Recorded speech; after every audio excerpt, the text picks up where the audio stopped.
अब चौथा क्वेश्चन है, किस ऊतक की कोशिकाएं सदा विभाजित होती रहती है। मतलब किस ऊतक की कोशिका, ऐसा कौन ऊतक है जो ऐसे सेल से बने हैं जो कि सदा विभाजित होती है, मतलब एक सेल से दो सेल बनते रहता है, तो उस ऊतक का नाम है, तो आंसर होगा विभव ज्योतकी ऊतक। विभव ज्योतकी ऊतक ऐसे सेल से बने होते हैं जिसमें विभाजन होते रहता है। विभाजन होने की वजह से ही इस ऊतक का नाम है विभव ज्योतकी ऊतक। इसके 3 भाग होते हैं, शीर्षक, पार्श्वक और अंतर्वेशी। विभव ज्योतकी ऊतक को किस आधार पर विभाजित किया जाता है। विभव ज्योतकी ऊतक को 3 भाग में बांटा गया है। पहला है शीर्षक विभव ज्योतकी ऊतक, जो कि जड़ में के शीर्ष भाग में पाया जाता है और यह पौधे की लंबाई में वृद्धि करता है।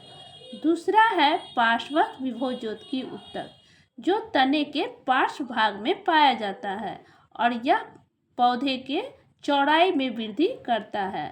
और तीसरा है अंतर्वेशी विभव ज्योतकी ऊतक, ये पत्तियों के आधार में पाया जाता है, टहनी के पर्व में पाए जाते हैं एवं वृद्धि करके यह अस्थायी ऊतक में परिवर्तित हो जाते हैं। अब क्वेश्चन नंबर 6 है, किस सरल ऊतक में अंतरकोशिकीय स्थान होता है। अस्थायी ऊतक 2 प्रकार के होते हैं, एक सरल, दूसरा जटिल। जटिल में जाइलम एवं फ्लोएम आते हैं। जाइलम जो होते हैं वृक्ष में जल सभी जगह बांटते हैं और फ्लोएम भोजन। सरल अस्थायी ऊतक को 3 भाग में बांटा गया है, मृदु ऊतक, स्थूल कोण ऊतक और दृढ़ ऊतक। पर दृढ़ ऊतक की कोशिका भित्ति इतनी कड़ी होती है कि इसमें अंतरकोशिकीय स्थान नहीं होता है और मृदु ऊतक और स्थूल कोण ऊतक में अंतरकोशिकीय स्थान होता है, इसलिए यह जीवित कोशिका से बनी होती है। क्वेश्चन नंबर 7 है, 2 ऊतकों के नाम बताएं जो पौधों को यांत्रिक सहायता प्रदान करता है।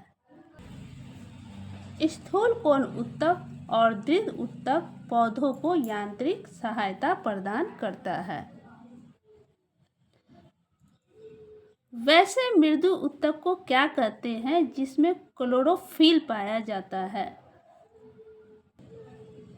ऐसे मृदु ऊतक जिसमें हरित ऊतक या क्लोरेनकाइमा कहते हैं, जिसमें क्लोरोफिल पाया जाता है। किस ऊतक की कोशिका में भित्ति अनियमित ढंग से कोनों पर मोटी होती है।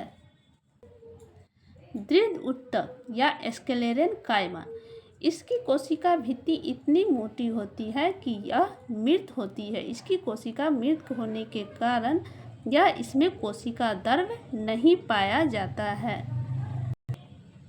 क्वेश्चन नंबर 10, नारियल का रेशा किस ऊतक का बना होता है।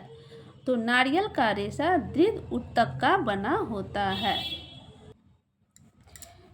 दृढ़ ऊतक पौधे के तना, पत्तियों की सिरा, फलों तथा बीजों के कठोर आवरण यानी बीजावरण तथा नारियल के बाहरी रेशेदार छिलके में पाए जाते हैं, जिन पौधों से रेशा उत्पन्न होता है। इसलिए नारियल का जो रेशा होता है वह दृढ़ ऊतक के वजह से होता है।